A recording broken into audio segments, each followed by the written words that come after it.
मोक्षमार्गस्य नेता हेतारं कर्म भूभृतां ज्ञातारं विश्वतत्त्वानां वन्दे तद्गुणलब्धये।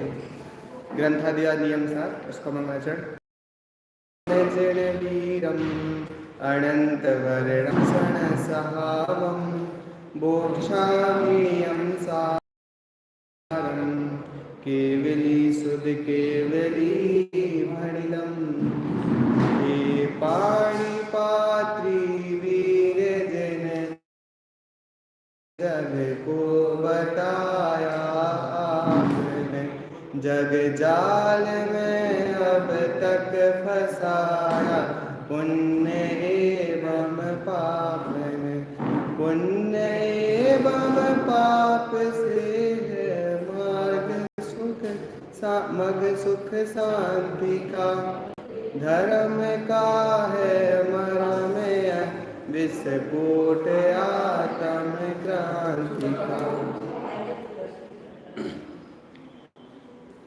आज हम आचार्य कुंद द्वारा रचित नियम सार ग्रंथ की 158 गाथा यहाँ से देखेंगे,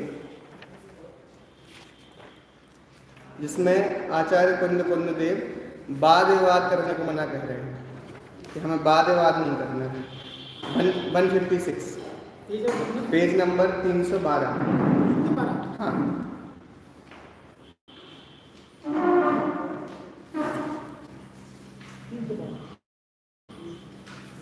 गाथा नंबर 156 पेज नंबर 312। नाना जीवा नाना तंगम नाना विहम हवेलाभि तम्मा वयण विवादम सद पर सम्यम बजिज्जो। इसका पद्य अनुवाद दादा का लिखा मैं पढ़ता हूँ। इसमें है जीव नाना कर्म नाना लब्धि नाना विधि कई अतएव वर्जित वाद है निज पर समय के साथ भी। अब देखो यहाँ पे आचार्य कुंद देव इस गाथा में हमें क्या कर रहे हैं, वाद विवाद करने को मना कर रहे हैं। क्यों कर रहे हैं? क्योंकि वो कह रहे हैं नाना जीवा, नाना मतलब नाना नहीं अनेक, ठीक है, अनेक जीव हैं, अनेक कर्म हैं, और नाण विहिम हवे लब्धि, नाना प्रकार की विधि मतलब नाना प्रकार की लब्धियां हैं। इसलिए तम्मा तस्मात, इसलिए हमें क्या नहीं करना चाहिए, वर्ण विवादम, वर्ण मतलब वचन विवाद नहीं करना चाहिए। किस किस से? सगम सग पर समय एहिम, स्वासमय और पर समय से हमें क्या नहीं करना चाहिए, वजित जो वर्जित है। तो आचार्य कुंद देव का इस गाथा में कहना है कि जीव अनेक हैं, कर्म अनेक हैं, लब्धियां अनेक हैं। इसलिए क्या नहीं करना चाहिए, हमें स्व और स्वाजनों से और परजनों से वचन विवाद नहीं करना चाहिए। अभी नाना जीव क्यों है और इससे कहने का तात्पर्य क्या है? तो पदमप्रभु मलदारी देव तो हमें अनेक जीव गिना रहे हैं कि देखो एक इंद्रिय जीव भी होता है। टीका पढ़ोगे आप तो देखो उसमें पहले तो संसारी और मुक्त होते हैं, तो एक तो सिद्ध हो गए और संसारी में अपन हो गए। अब संसारी में भी कौन कौन से होते हैं? त्रस होते हैं, स्थावर होते हैं। स्थावर में कौन कौन से होते हैं? जल कायक, अग्नि कायक, वनस्पति कायक, वायु कायक, पृथ्वी कायक। निगोदिया किस में आ जाएंगे? एक इंद्रिय में किस में आएंगे? स्थावर में भी 5 में बताया, उसमें किस में आएंगे? वनस्पति में, ठीक है। तो सारे एक इंद्रिय हो गए, और 2 इंद्रिय से लेके 5 इंद्रिय तक सारे त्रस आ गए, ठीक है। उसमें चारों गति के जीव आ गए, त्रियंज गति की जीव एक इंद्रिय से लेके 5 इंद्रिय तक, सब में सबसे ज्यादा व्यापक कौन सा है? त्रियंज इंद्रिय, ठीक है। और उसके बाद देवगति में तो पंचेंद्रिय होते हैं, मनुष्य में भी पंचेंद्रिय होते हैं और नरक में भी पंचेंद्रिय होते हैं, ठीक है। अब हम वाद विवाद किससे करते हैं? कोई जल अग्नि का एक से तो करते नहीं, और दो इंद्रिय से भी नहीं करता कोई। मनुष्य तो नारकी से मिलने ना नारकी से मिलते हैं ना मनुष्य से मिलते हैं। अब बचे कौन? त्रेंच में भी संगी पंचेंद्रिय से भी नहीं करेंगे, बचे कौन? मनुष्य। तो अभी वाद विवाद क्या है, तो हम अपने कॉन्टेक्स्ट में लगाएं। जैसे कि पहले मैं एक कोटेशन देता हूँ। एक जॉन स्टुअर्ट एक फिलोसोफर है वेस्टर्न, उनका एक वाक्य है, it is better to be a human being dissatisfied, मैं क्या करूंगा, एक असंतुष्ट मनुष्य रह लूंगा, देन आ पिग सेटिस्फाइड। क्या कह रहे हैं कि मैं एक असंतुष्ट व्यक्ति रहना स्वीकार करता हूं एक संतुष्ट सुअर से। तो ऐसा मतलब क्या कह रहे हैं, जैसे कि अपन अभी जैसे धार्मिक हैं, अपन धार्मिक प्रवृत्ति में आगे बढ़ते हैं, तो हमें लगता है हमारे जो लोग हैं ना साथ में, वो ज़्यादा एंजॉय कर रहे हैं, ज़्यादा मज़े कर रहे हैं, ऐसा लगता है हम यहाँ पे फंस गए हैं, तो फिर दुखी होने लगते हैं। तो कभी भी दुखी होना कैसा लगता है कि हम मार्ग पे सही, हम जिस मार्ग पर बढ़ रहे हैं वो भी नहीं मिल रहा है और एंजॉय तो ये कर रहे हैं। तो जितना स्वाध्याय अपन करते हैं उससे एक तो मुझे समझ में आता है कि जिंदगी सिर्फ इतनी नहीं है जितनी अपन सोच रहे हैं, इस मनुष्य भाव में जितनी दिखाई दे रही है, इसके पीछे भी कुछ है और इसके आगे भी कुछ है। अगर इतनी होती तो वो ज़्यादा बढ़िया है, लेकिन जो जीव की सत्ता स्वीकार करता है ना, उसको जिंदगी इतनी नहीं दिखती है, क्योंकि आगे भी कुछ है पीछे भी कुछ है। श्वेतांबर ग्रंथ में आचार्यांग पढ़ा था, तो उसमें जीव की सिद्धि की सबसे पहले। क्यों की जीव की सिद्धि? क्योंकि जीव की सिद्धि किए बिना आप धर्म कर ही नहीं सकते। आप जितने धर्म पढ़ोगे ना, जितने भी मत, जितनी जीव की क्लियरिटी, जितना एक्सप्लेनेशन जीव के बारे में किया गया है जैन धर्म में, उतना अन्य में नहीं किया है। वो तो कहेंगे आप तो किसी ब्रह्मा के अंश थे, अभी आया उसकी माया उत्पन्न हुई थी तो आप नीचे आ गए हो, जब वो माया खत्म हो जाएगी तो आप विलीन हो जाओगे। मतलब आपका एग्जिस्टेंस नहीं है, आपकी सत्ता ही नहीं वो स्वीकार कर रहे। कुछ बौद्ध हैं वो कह रहे जो आत्मा है ना, ये हमारे सिर्फ मन में एक मेज बन गई है, ऐसा कुछ है नहीं, भौतिक दुनिया में कोई आत्मा नहीं है।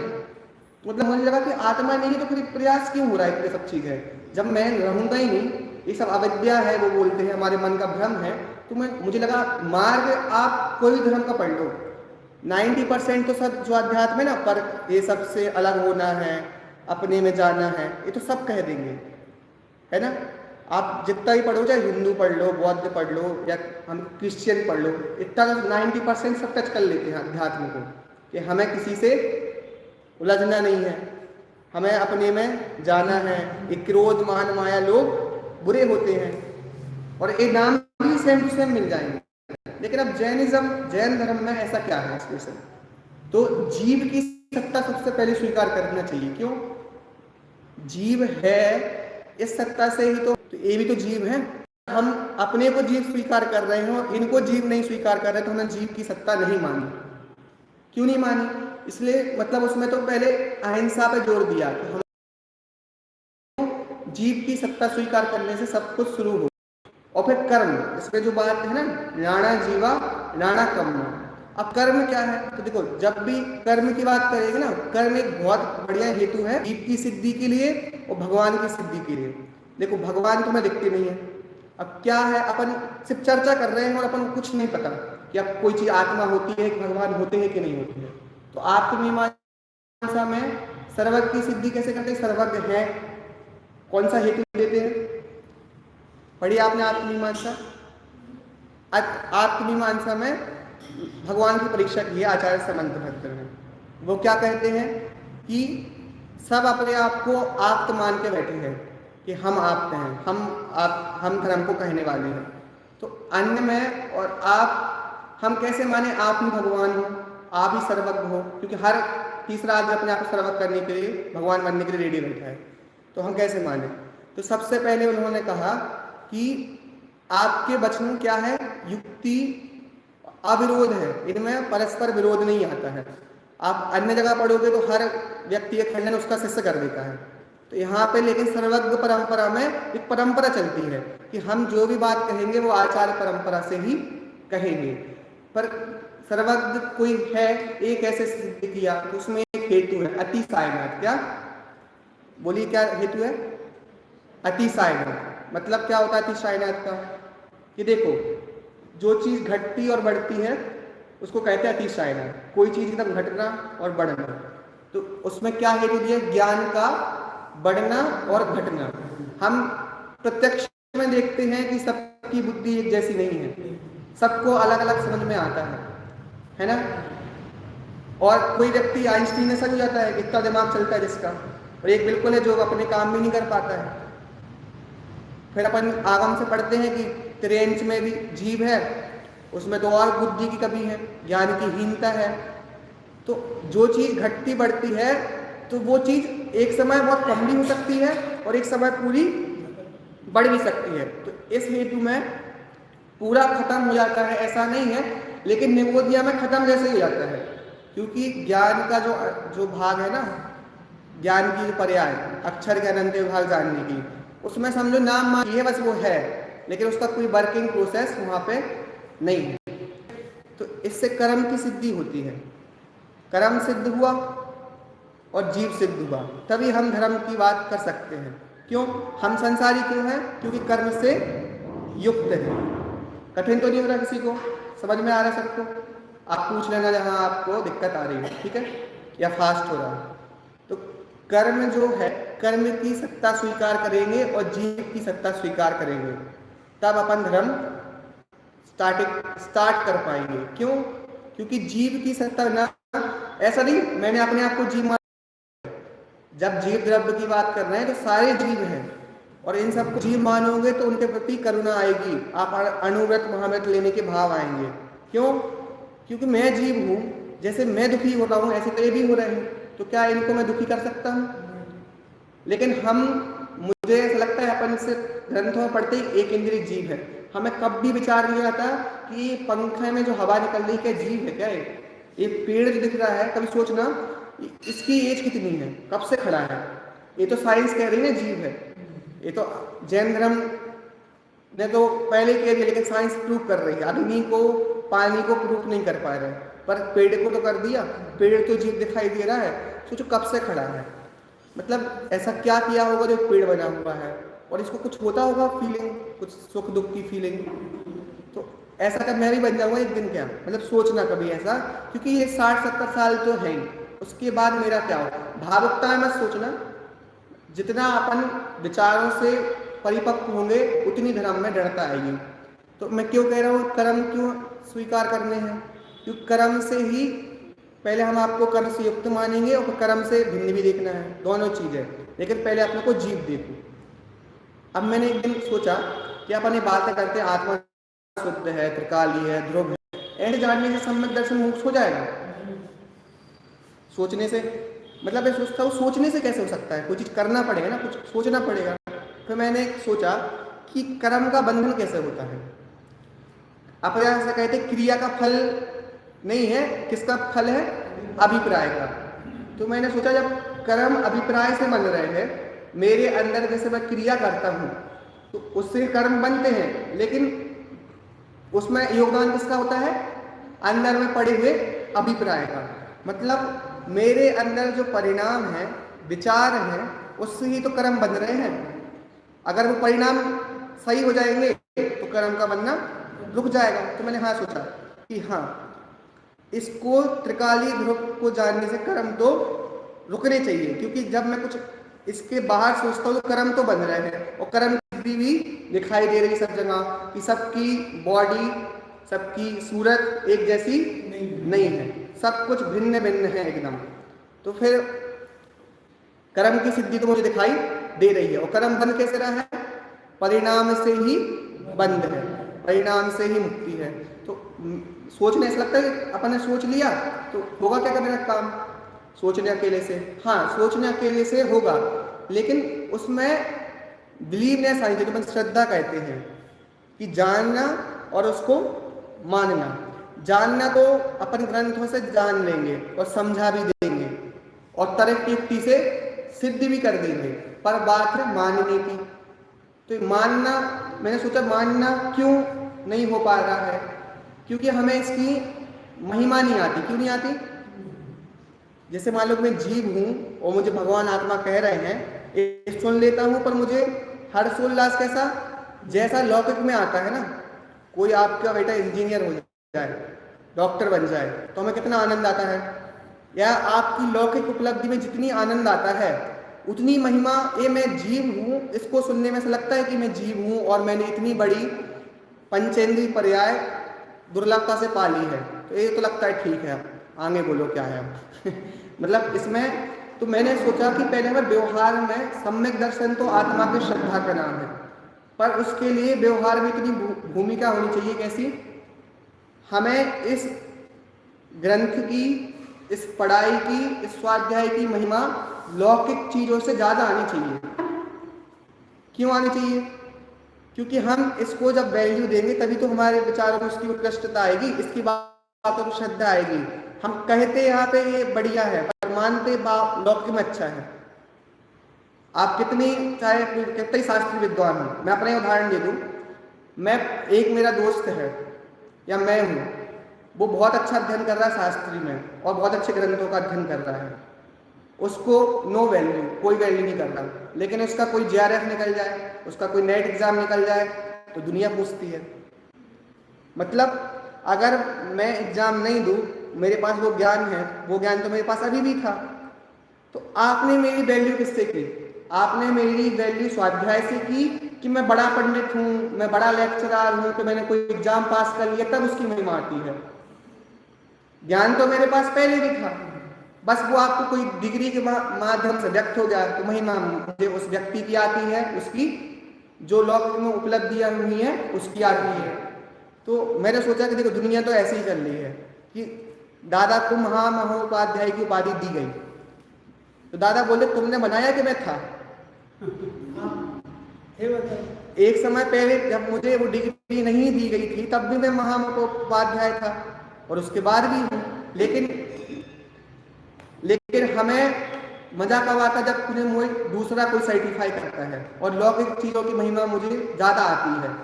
तो व्यवहार में भी इस श्रद्धा के प्रति मैं ऐसा मानता हूँ, दो चीजें नहीं है। हम समझते हैं एक ग्रंथ पढ़ना अलग चीज है, इसकी बात है 1 घंटा होना, और श्रद्धा में बस अपन सोचते कि जीवन में तो अलग चलाना पड़ेगा और धार्मिक जीवन अलग चलाना पड़ेगा। मैं बोलता हूँ दोनों एक साथ चलने चाहिए। आपकी जो महिमा है ना वो कहाँ आती है, आपको किसी दूसरे का आकलन नहीं करना है, स्वयं का आकलन करना चाहिए कि मेरी महिमा अभी व्यवहार में, अभी मैं निश्चय की बात नहीं कर रहा हूँ आत्मा की जानने की, अभी तो मैं व्यवहार बात कर रहा हूँ कि ये जो पढ़ाई है, ये जो स्वाध्याय है, ये जो मुझे देवशास्त्र गुरु का समागम है, ये क्या सही में 3 लोगों को सबसे अच्छा काम है? क्या इससे कोई और अच्छा काम है? हम बोलेंगे ये अच्छा है और मानेंगे बाहर में अच्छा है, तो पहले तो इस ज्ञान का, इस संयोगों का बहुत बहुमान आना चाहिए, तब तो मैं उसकी बातों को बहुमान आएगा। लेकिन मुझे बहुमान आता ही नहीं है, मैं जिंदगी को अलग तरीके से जीता हूँ और धार्मिक चीजों को सिर्फ कहने के लिए जीता हूँ। तो दोनों कथनी और करनी में पहले भेद मिटा। अपन सम्यक दृष्टि की व्याख्या में ऐसे करते हैं, देखो सम्यक दृष्टि हो जाएंगे तो संसार में सब कुछ वैसे ही चलेगा जैसा चल रहा है, लेकिन एक व्याख्या ऐसी भी तो करो कि मुझे इस संसार में सुख नहीं है। हर समय दृष्टि ऐसे ही होगा कि बाहर में मजे करेगा, अंदर में आत्मा को भोगेगा, कुछ ऐसे भी तो होंगे। आप सिर्फ ग्रंथ के उदाहरणों को वही देखते हो जिसमें आपको अपने आप को बचा सकते हैं। क्यों? क्योंकि वो भी तो कर रहे हैं ना, भरत चक्रवर्ती भी तो कर रहे हैं। एक भरत चक्रवर्ती को उदाहरण मिल जाता है, उसके पीछे की 5 भाव की साधना है, उसके पहले मुनिराज बने हैं वो। हमें सिर्फ अपने को सेव करना है कि हमें सही में सुखी होना है। तो अपन सम्यक दृष्टि की व्याख्या ऐसे ही क्यों सुनते हैं कि ये भी होता है, संसार में रहेगा और सब चीजें करेगा भी। पहले ये निर्णय तो करो कि संसार में दुख है, इस बात का निर्णय हुआ कि नहीं हुआ? कि पहले निर्णय करोगे कि संसार में सम्यक दृष्टि हो जाएंगे तो ये तो होगा, अरे छूट जाएगा, अणुव्रत ले लेंगे, महाव्रत ले लेंगे तो कुछ पाप हो जाएगा क्या? मनुष्य स्वभाव की सार्थकता है संयम ग्रहण करने में और उस प्रति उपादेयता। कोई ब्रह्मचारी आ जाए तो हमारी उस संबंधी उपादेयता क्या होती है? ऐसा लगता है बेचारा ब्रह्मचारी बन गया है। तो हमें अणुव्रतों के प्रति, महाव्रतों के प्रति महिमा आती है क्या? मुनिराज के जीवन बनने की भावना आती है क्या? सम्यक दृष्टि जो होगा ना, जिसको बढ़ना है, जिसका लक्ष्य है, उसको मुनिराज के प्रति बहुमान आएगा और लगेगा कि मुझे बनना चाहिए, मुझे करना चाहिए। क्यों? क्योंकि अपन अध्यात्म की बातें करते हैं, आत्मा को जानने की बात करते हैं, तो क्या संसार से रस ढीला होगा कि नहीं होगा? जब आत्मा में प्रवृत्ति होगी तो यहाँ पर निवृत्ति होनी चाहिए कि नहीं होनी चाहिए? ना यहाँ प्रवृत्ति होती है और यहाँ निवृत्ति भी नहीं होती है। तो देखो, हम जो कर रहे हैं, पढ़ रहे हैं, उसमें हमें पहले व्यवहार में इसकी महिमा आनी चाहिए, तब हमारा काम इसमें बनेगा।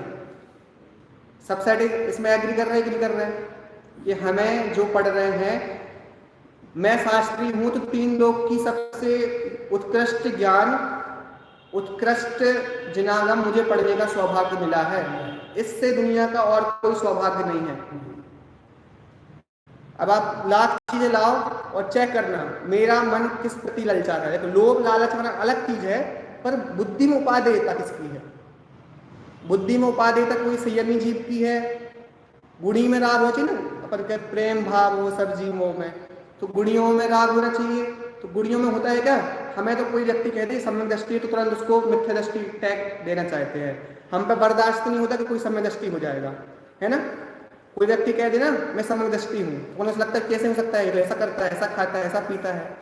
बहुत प्रॉब्लम है अपने साथ। कैसी? एक तो कोई संयमी व्यक्ति होगा तो कहेंगे इसमें क्या है, ये तो बाह्य क्रिया कांड है, आत्मा को जानने से होगा। अब कोई व्यक्ति कह रहे मैं आत्मा को जानता हूँ, कहते तेरा आचरण खराब है। ऐसा थोड़ी व्यक्ति होगा कि आचरण से, फिर उसको आचरण से चेक करने लगते हैं। तो हमें पहले ये देखें कि हम कोई व्यक्ति सम्यक दृष्टि हो जाए, इसमें कौन सा आश्चर्य है। जैसे आप यहाँ पे बैठे हैं, अब मैं पूछूंगा किसको सम्यक है, सब कहेंगे मुझे तो नहीं है। अपन की बात पंडित जी भी ऐसे करते, मैं भी पहले ऐसे कहता अपन सब मिथ्या दृष्टि है। आप कैसे कह सकते कोई मिथ्या दृष्टि है? अपन को ऐसा लगता है सम्यक दृष्टि होना बहुत बड़ी चीज है, कोई हो ही नहीं सकता है। और बातें अपन करते कि हो बहुत सरल है, बहुत सरल है। और कोई कह दे मैं हूं तो उसको तुरंत कहते ऐसे थोड़ी होता है। आपका आचरण देखा, आपके तो कैसा आचरण करते हो, कैसा व्यवहार करते हो ना, आपकी श्रद्धा को आप कैसे चेक कर सकते हो किसी की? जब हम इतनी व्याख्या करते हैं कि आचरण ऐसा ऐसा डिफरेंट प्रकार का हो सकता है, तो आपकी श्रद्धा, किसी की श्रद्धा को आप कैसे सर्टिफाई कर सकते हो कि व्यक्ति ऐसा है? इसलिए हमें पहले स्वयं का आकलन करना, स्वयं की बहुमानता आनी है। अब हम एक चीज सीखते हैं, स्वाध्याय करना। क्या करना? स्वाध्याय। हम क्रियाकांड नहीं करेंगे, स्वाध्याय करेंगे।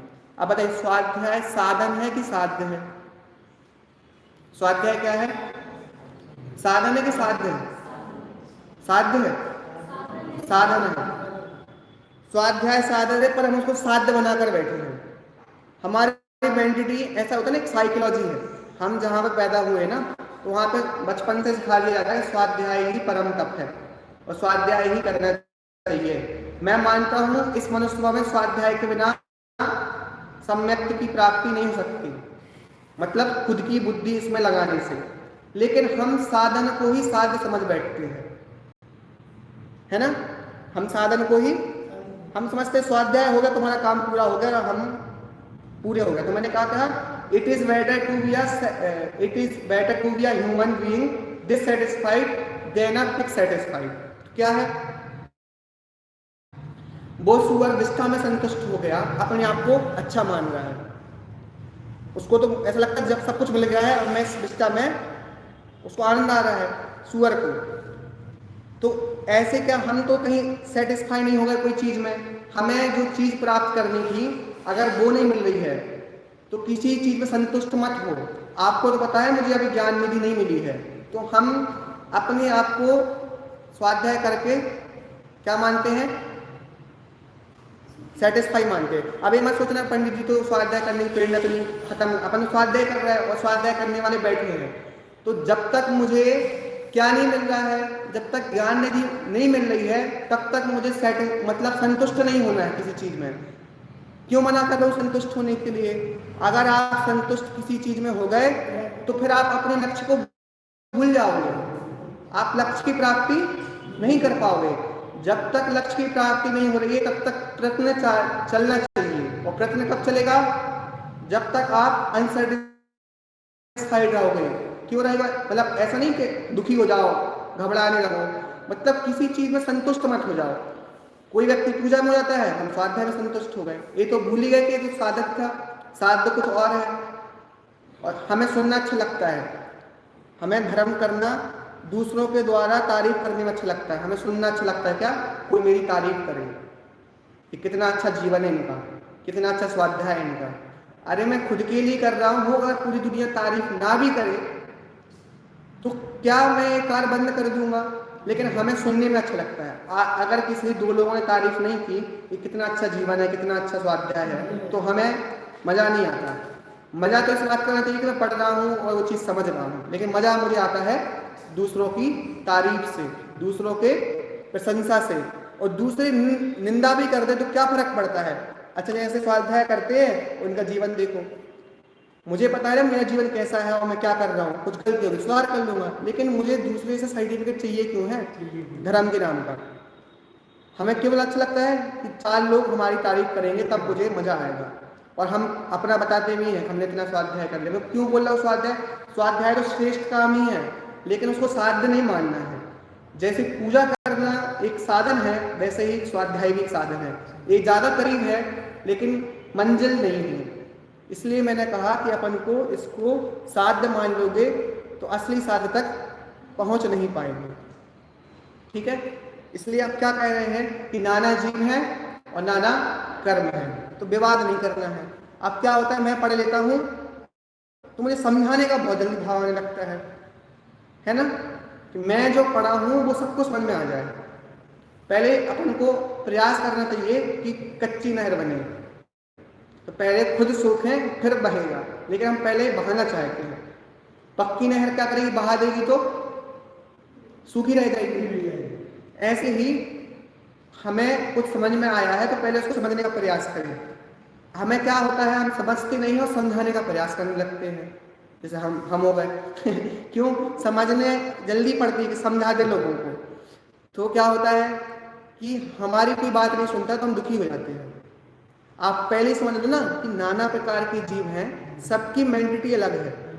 एक घर में 4 लोग रहते, चारों की मेंटिटी अलग है, चारों लोग भिन्न भिन्न प्रकार से सोचते हैं, भिन्न भिन्न प्रकार की रुचियां हैं। क्यों, क्योंकि जीव भिन्न भिन्न प्रकार के हैं और कर्म नाना प्रकार के हैं, उनकी लब्धियां अलग अलग प्रकार की हैं। किसी का संसार बहुत ज़्यादा दूर, तुम उसको आज कैसे समझा दोगे। हम प्रथमानिक क्यों पढ़ते हैं कि भाई तीर्थंकर भी अपने पुत्र को नहीं समझा पा रहे हैं। एक विद्वान का बेटा विद्वान हो जाए बहुत बड़ी बात है, वो पूरे जग को सुधार देगा, अपने बेटे को नहीं सुधार पाएगा। तो आपको ऐसा क्यों लगता है कि हम किसी को सुधार दें।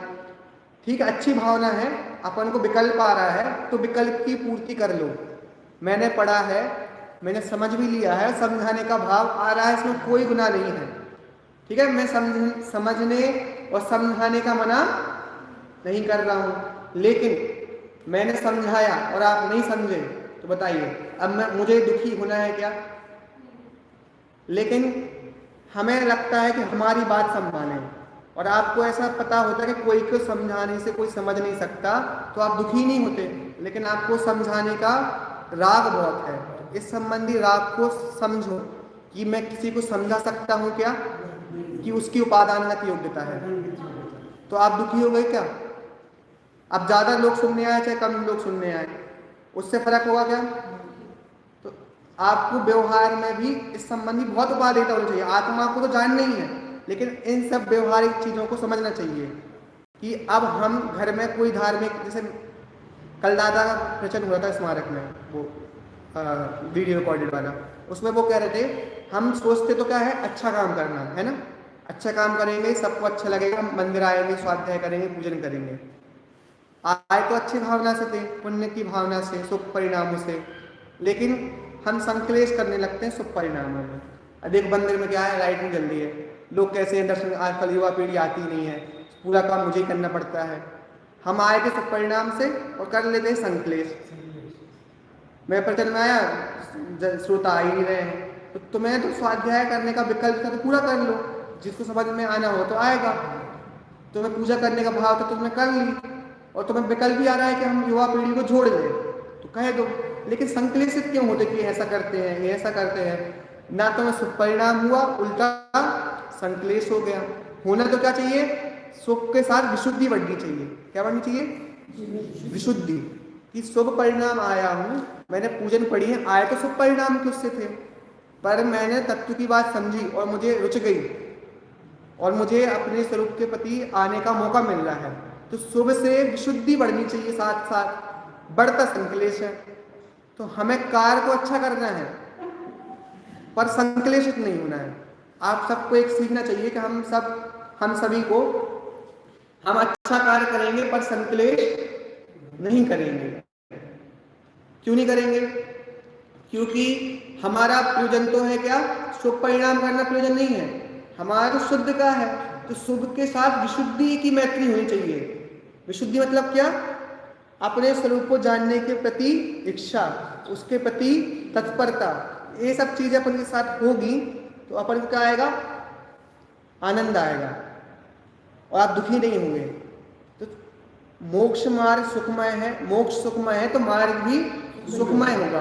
अभी दुखी हो गए तो मार्ग मतलब अभी अपन मार्ग पर भी नहीं आए हैं। तो पहले तो सुखी होना, व्यवहार की दृष्टि में किसी दूसरे के सर्टिफिकेट से मैं दुखी नहीं होना। इस दुनिया में सर्टिफिकेट देने वाले बहुत लोग मिल जाएंगे कि आप ऐसा कर रहे हो, तो उन सब से आपको दुखी नहीं होना। दुखी क्यों होते हैं? क्योंकि हम अपना धर्म स्वाध्याय दूसरों को दिखाने के लिए जितना करेंगे उतना दुखी होंगे। इसलिए अगली गाथा कौन सी है? ये वाली कौन सी? 157 निकाली पर 157 गाथा। लद्धूढ़ं निको तस्य फलम् अणुहवे हि सुञ्जनते तहनानि नाणियं भुञ्जे चयतु परतत्तिं ज्यो निधि पाकर निज वतन में भोक्त रहे जन भोगते त्यों ज्ञानी जन भी ज्ञान निधि पर संग तज को भोगते। अब क्या कह रहे हैं कि किसी को क्या मिल जाए? निधि। अब निधि मिल जाए मतलब क्या? खजाना मिल जाए, खजाना मिल जाए। आपको किसी को खजाना मिलता है, मिला है किसी को खजाना मिलता, जैसे मिल गया सपोज, तो क्या करोगे इसको? अगर पब्लिक में हल्ला कर दोगे तो चला जाएगा, घर वालों को बता दोगे तो क्या घर वाले बांट लेंगे, गवर्नमेंट बताओगे तो गवर्नमेंट ले लेगी, या फिर समाज में बताओगे तो समाज वाले कहेंगे कुछ हमें दे दो। तो खजाना मिलता है तो कैसी खुशी होती है? कितनी खुशी होती है? आपकी 10 करोड़ की लॉटरी लग गई, कितनी खुशी है, मतलब आनंद आ जाएगा तो सुनते ही। क्या जो काम जिस काम के लिए हम प्रयत्न कर रहे हैं जिंदगी भर से, वो एक साथ मिल गई यूं एक झटके में, तो कितना आनंद है। खुशी की सीमा अपरंपार है, लेकिन उसको किसी को शेयर करोगे, उस खुशी को क्यों नहीं करोगे? क्यों नहीं करोगे शेयर? लूटने वाले बहुत हैं। तो ऐसे ही हम लौकिक में तो बहुत समझदार हैं कि अपनी निधि किसी की, उसकी खुशी भी किसी को शेयर नहीं करना है। देखो अब क्या परिस्थिति, देखो मिल जाएगा, देखो कैसा रहेगा, चुपचाप, किसी को कुछ नहीं बताएगा, लेकिन अंदर खुशी के क्या लड्डू फूट रहे हैं, बिल्कुल मजा आ रहा है, बिल्कुल क्यों, क्या बढ़िया चीज मिल गई है। लेकिन उसकी मैं अपनी खुशी भी किसी के सामने व्यक्त नहीं कर रहा हूं, कोई समझ ना जाए कि इसको कुछ मिल गया। लेकिन अब क्या कह रहे हैं ज्ञानी जी, क्या करते हैं? ज्ञान निधि को पाके गुप्त रह के भोगते हैं। कैसे खजाना को गुप्त रह के भोग रहे हो, घर वालों तक को पता नहीं चलने दे रहे, क्यों? कोई छीन ना ले। तो ऐसे ही सोचना, हम जिस चीज के लिए इतना प्रयत्न कर रहे हैं, इसके लिए ज्ञान निधि पाने के लिए, सम्यक्त्व के लिए, रत्नात्रय के लिए, अब बताओ आप में से किसी को मिल जाए तो आप क्या करोगे? सबको बताओगे कि मजे लोगे इसके? मुझे ज्ञान निधि अब भी मिल गई, अब बताओ मैं चिल्लाऊंगा मुझे ज्ञान निधि प्राप्त हो गई है, मुझे कोई सम्मान करो, कहीं से स्टेज से सम्मान करो। वो व्यक्ति बोल रहा है खजाना मिलने वाला है, मेरा सम्मान करो, मेरा पेपर में फोटो छापो, मेरा स्टेटस लगाओ, बोल रहा है क्या? क्यों नहीं बोल रहा है? बहुत डर है। डर क्या? ये तो पढ़ने नास्ते से बात की, 80 से करो बात। आपको कुछ खाने के लिए बहुत अच्छी चीज मिली है घर में, स्वादिष्ट है पर थोड़ी सी है, थोड़ी मतलब आपके लिए है और आपकी फेवरेट है, मम्मी ने आपको दी है। अब बताओ, उसको खाने का मजा लूं, अब किसी को दिखाऊं कि मुझे कितना आनंद आ रहा है, किसी को दे दूं। मुझे कोई अच्छी चीज मिली खाने के लिए तो मैं उसको पहले उसको खाऊंगा, उसके मजे मैं लूंगा। अभी कोई मुझे टीवी दिखाएगा ना, लोग आजकल टीवी देख के खाना खाते हैं, मुझसे तो नहीं खाया जाता। क्यों? क्योंकि टीवी देखते देखते मुझे खाने का मजा छूट जाता है, मेरा ध्यान वहाँ चला जाता है, स्वाद इसका आ नहीं पाता है। तो खाने का मजा भी उसको उसमें तल्लीन होकर मिलता है। तो अब मुझे खाने का स्वाद अच्छा आ रहा है और मुझे मजा आ रहा है, तो अभी मजा भी किसी को नहीं बताना चाहता हूँ। अगर मजा को बताने लगूंगा तो उसका मजा छूट जाएगा और किसी को दूंगा भी नहीं, क्योंकि मेरे को मिला है और मैं किसी को दूंगा भी नहीं और उसका आनंद लूंगा। तो ऐसी अस्ति नास्ति से मुझे विकल्प ही नहीं आता मैं किसी को बताऊं, मुझे विकल्प ही नहीं आता किसी को बताऊं, और मुझे इतना मजा आ रहा है कि मुझे विकल्प ही नहीं आ रहा है। दोनों बातें, ना मेरा ऐसी भावना हो रही है किसी को बताऊं क्योंकि टाइम ही नहीं बताने का, और आनंद आ रहा है। अब हमारे साथ क्या कंडीशन होती है, हम थोड़ी सी उपलब्धि करते हैं और हमें लगता है कि हम इसको सारी दुनिया को बता दिया जाए। लेकिन बात तो ऐसी है कि अपनी निधि तो अपने में है, लेकिन हमें सर्टिफिकेट चाहिए दूसरे का, तो हम दुखी हो जाते हैं। हमें सबको पता चल जाए कि हम सम्यक दृष्टि हो गए हैं। कोई व्यक्ति सम्यक दृष्टि हो जाए ना और कोई नहीं भी माने दुनिया उसको, तो भी उसका सम्यक्त नाश नहीं हो सकता। और क्या बड़ी बात है सम्यक्त होने में, जिस भाव में संयम ले सकते हैं उसमें सम्यक्त होना कोई बड़ी बात नहीं है। लेकिन हम प्रयास इसलिए करते हैं कि हमें ख्याति मिल जाए, तो हमें ख्याति के लाभ से बचना है और आत्म ख्याति के लाभ को प्रकट करना है। ठीक है, ख्याति का लाभ रहेगा ना, तब तक हम इस अपने मनुष्य को ठग रहे हैं। लौकिक जीवन में देख लो, दादा कहते थे कि जो इज्जत वाले वो पढ़ाई नहीं कर सकते। क्यों नहीं कर सकते?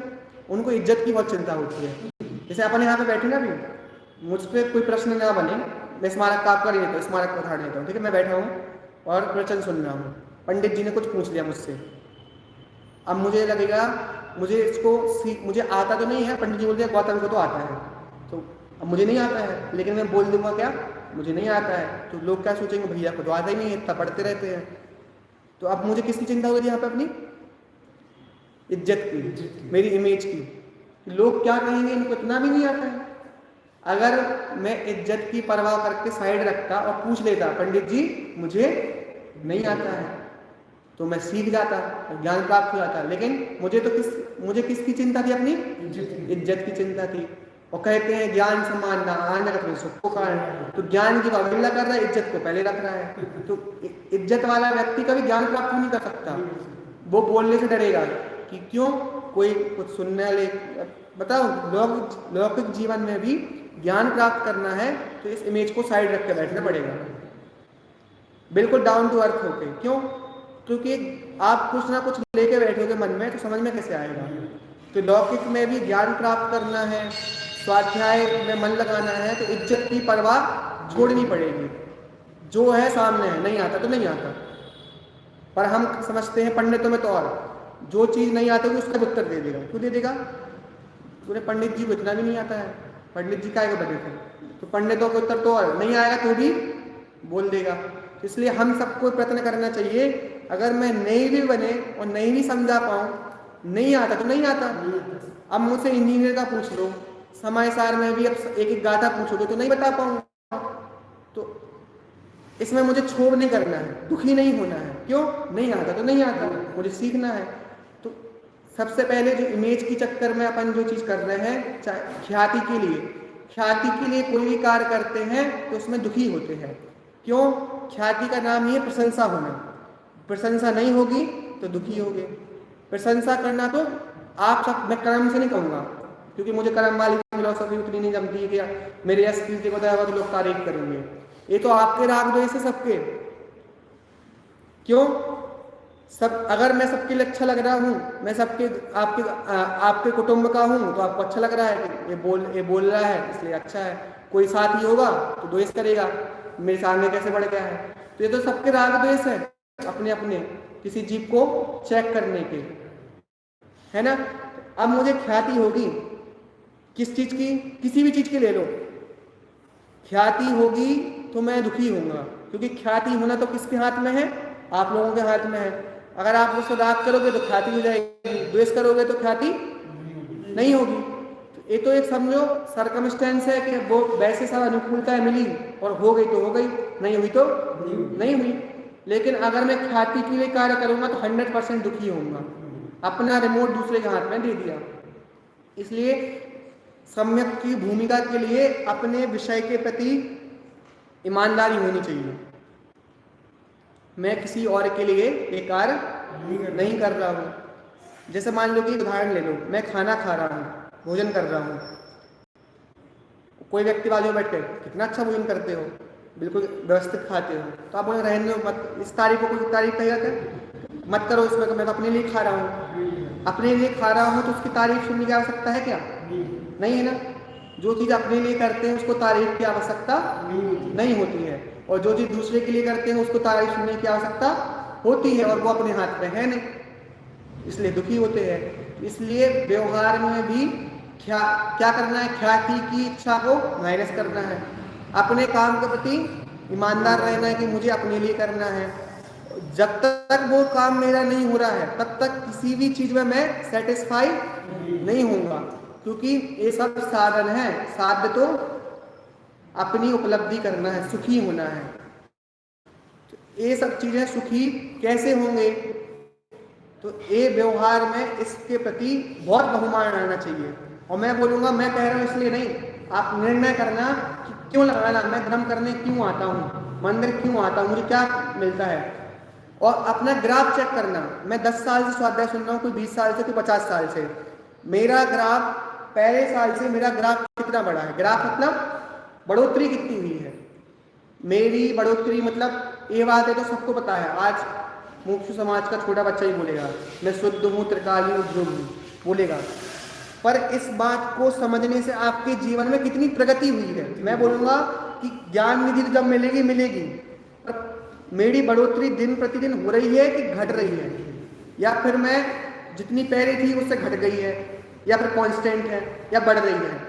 अगर बढ़ रही है तो बहुत अच्छा है, क्योंकि आप सब जागरूक हो, समझदार हो, प्रयत्नशील हो, लेकिन वो ग्राफ अभी भी रुका हुआ है और उल्टा गिर रहा है तो और दिक्कत है। इसलिए हमें अपने जीवन में संयम के प्रति उत्कृष्ट भावना होनी चाहिए। हमें उनको देखकर ये भावना नहीं होनी चाहिए, कोई ब्रह्मचारी आ गया तो उसको देख के बिल्कुल ऐसे, ये तो विचार लगते हैं, मुझे आज विचार लगते हैं। मैं अपन सोचना कि मैं जंगल जाऊंगा तो कैसे रहूंगा, सोच तो सकते ही ना, क्योंकि अपन सोचते हैं कि जो वो स्टेज एक अलग है, पहले सम्यक ग्रहण कर लो और अपने आप को सिक्योर कर लो, अच्छी बात है, लेकिन ऐसी भावना से तो नहीं होगा कि संसार के सब मजे भी बने रहे और मैं सर्वदृष्टि भी हो जाऊं। इसके प्रति बुद्धि में उपादेयता, बुद्धि के लेवल पर, श्रद्धा के लेवल पर बात नहीं कर रहा हूँ, बुद्धि के लेवल पर चेक करना कि मुनिराज सुखी है कि मैं सुखी हूँ, और मैं संसार में सुखी हो सकता हूँ क्या, क्योंकि अपन सोचते सम्यक हो जाएगा मैं सुखी हो जाऊँगा, हो जाओगे 100% सुखी हो जाओगे, श्रद्धा के लेवल पर सुखी हो जाओगे, लेकिन जब तक आप संयम ग्रहण नहीं करोगे उसकी अपेक्षा तो दुखी हो ना। भगवत आराधना में लिखा है सम्यक दृष्टि के को गज स्नानवत कहा है। भगवत आराधना क्या, हाथी नहाता है और फिर कीचड़ में आता है, जब तक उसमें तब तक ठंडक है, वापस आके मैला हो गया, ऐसी सम्यक दृष्टि है। जब तक आनंद उसको, जब तक उसने श्रद्धा की आत्मा को जाना समझा तो आनंद है, लेकिन विषयों के प्रति अभी प्रवृत्ति हो रही है तो दुखी होता है। तो हम सोचते हैं कि हम सुखी इसी पर्याय में हो जाए, इसी मनुष्य भाव में जो परिस्थितियां हैं इनमें हो जाए, तो आप हो तो जाओगे, मतलब हो सकते हो परिस्थिति, कोई दिक्कत नहीं है, लेकिन ऐसी सोच वालों को नहीं होगा, क्योंकि आप सोच रहे हो परिस्थितियां बनी रहे, घर मकान बना रहे, ये होगा, जो व्याख्या चलती है अपनी, ये सब होगा और आप समदृष्टि हो जाओगे, इसमें कोई दिक्कत नहीं है। पर आप इसी परिस्थिति में चाहते हो, आप निर्णय नहीं करते हो कि ये चीजें सब क्या है, दुख के साधन है, ये नौकर्म है, ये क्या है, मुनिराज नौकर्म छोड़ते हैं, अपन को लगता है 9 कर्म से कुछ नहीं होगा, ये मोबाइल पास में रहेगा ना तो उसको देखने चलाने के भाव 100% आएंगे और आप अपने काम से दूर होगे।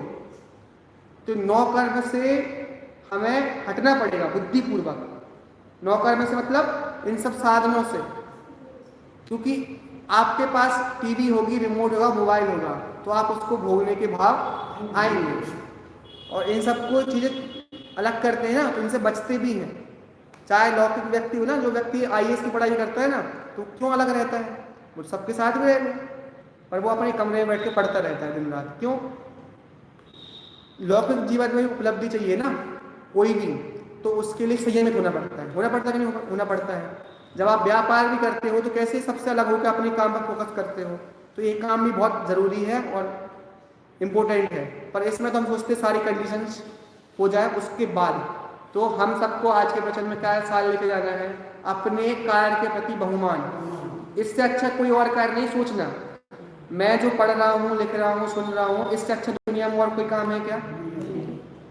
ये बात बिल्कुल क्या बोले वज्र की दीवार जैसी, कोई भी आ जाए मेरी महिमा, और इससे ही मत करना कि कम आता है ज़्यादा आता है तो इससे कम ज़्यादा हो गया। जो चीज़ मुझे सुनने मिले, पढ़ने मिले, इसका बहुमान बहुत होना चाहिए, सबसे सर्वोत्कृष्ट, तब सम्यक की भूमिका बनेगी। किसी की ख्याति के लिए नहीं करना है, किसी के जितना हम सोचना हम जो धर्म कर रहे हैं और किसी की तारीफ के लिए कर रहे हैं और वो नहीं होगी तो मैं क्या करूँगा, इसलिए खुद के लिए करना है। जैसे वो निधि अपने लिए मिल जाए तो गुप्त रह के भोगते न्याय निजन, वैसे ही तो हम हैं, हमें क्यों किसी को बताना है, किसी क्यों प्रशंसा सुननी है। इसलिए हम सब स्वाध्यायी और हम सब अपना ग्राफ को आगे बढ़ाएंगे इसी भावना से। आचार्य कुंद जो कह रहे हैं, हमें किसी से वाद विवाद नहीं करना है, कोई समझे तो समझे, ना समझे तो ना समझे, पर मैं दुखी नहीं होना। मुझे दुखी नहीं होना है, प्रतिज्ञा कर लो। दुखी नहीं होंगे, संक्लेश नहीं करेंगे, अपने मैं हूं अपने में स्वयं को, अपने आप को अपूर्ण देखते हैं तो बाहर से पूर्णता लाने की कोशिश करते हैं। मैं जब मैं पूर्ण हूं ना तो क्यों किसी से कुछ चाहिए है। अपने आप को पूर्ण नहीं देखा, क्या नहीं देखा, पूर्ण नहीं देखा तो बाहर से चीजें लोगे। मैं पूर्ण हूं, मैं हूं अपने में स्वयं को। अपने आप को पूर्ण देखो, शुद्ध देखो, त्रिकाली देखो, तो बाहर में कुछ चीजें की आवश्यकता नहीं है। आप अपने आप को हल्का समझते हो, अपूर्ण समझते हो तो बाहर से लेने की कोशिश करते हो। तो इस चीज को बहुत चिंतन करो, जो पढ़ रहा है उसको बहुत चिंतन करो और जीवन में सोचो कि मैं जो पढ़ रहा हूँ, समझ रहा हूँ, सही चीज समझ रहा हूँ, पढ़ रहा हूँ, बढ़ रहा हूँ, तो बढ़िया है। नहीं तो मैं तो कहूँगा दोनों में कोई अंतर नहीं है, एक बिना स्वाध्यायी में और स्वाध्यायी में कोई अंतर नहीं है। थोड़ा सुनने में अजीब लगेगा पर ग्राफ नहीं बढ़ा। कुंद को आचार्य तो मुनिराज को कहे द्रव्यलिंगी को, एक द्रव्यलिंगी मुनि है जो क्या मानता है ब्रह्मा सृष्टि को चलाते हैं, और एक मैं हूं, तो दोनों में कोई अंतर नहीं है।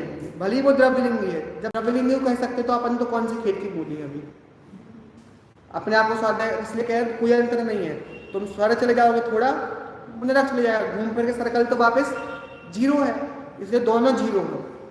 ऐसी चीजें पढ़ोगे तो समझ में आएगा कि मुझे आगे बढ़ना है। इसलिए लास्ट लाइन अपनी वही थी, it is better to be a human being dissatisfied than a pigs satisfied, कि उस सुअर जैसा संतुष्ट हमें नहीं होना है। हम जब तक अपने लक्ष्य को प्राप्त नहीं करेंगे हम किसी से दुखी नहीं होंगे, अपने लक्ष्य के प्रति आगे बढ़ते रहेंगे। इसी मंगल भावना सभी